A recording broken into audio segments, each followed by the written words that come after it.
Одлуката за отворање на угостителските објекти по пауза од 2,5 месеци не влева оптимизам кај охридските угостители, бидејќи според единствениот протокол за работа кој на 24 март го донесе Комисијата за заразни болести, тие имаат повеќе зијан отколку ќар.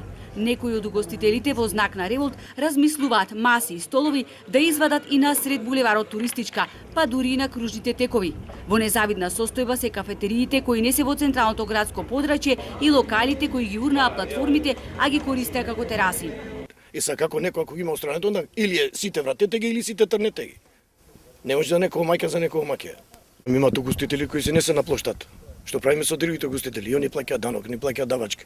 Значи може ако така испаѓа на сека улица да ставиме маси пред угостителски објекти да нема коли, нема, само да има, тоа е бенефит за угостителите, не нешто друго за некои од граѓаните.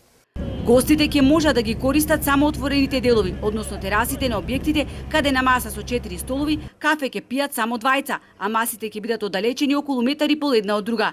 Поради тоа велат доколку нема измени во новиот протокол, кој го очекуваат во текот на денов, малкумина од угостителите утре ќе ги отворат своите локали.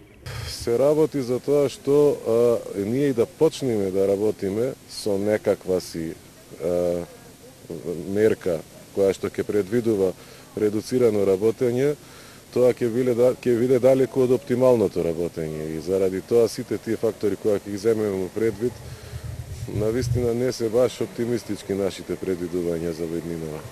Посебните протоколи се однесуваат и на угостителските објекти во кои се служи храна. Персоналот ќе треба да се движи по однапред утврдена патека. Каде оди келнерот да ја носи храната на која маса, од каде, значи сите тие патеки треба да бидат пропишани.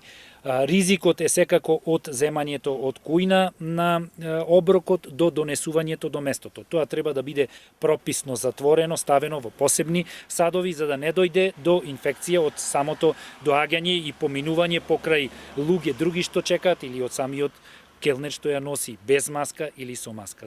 Ке се ограничува бројот на гостите кои ќе влегуваат во рестораните, а ќе мора да се ангажираат и одговорни лица за одржување на лична хигиена, кои ќе вршат контрола на вработените.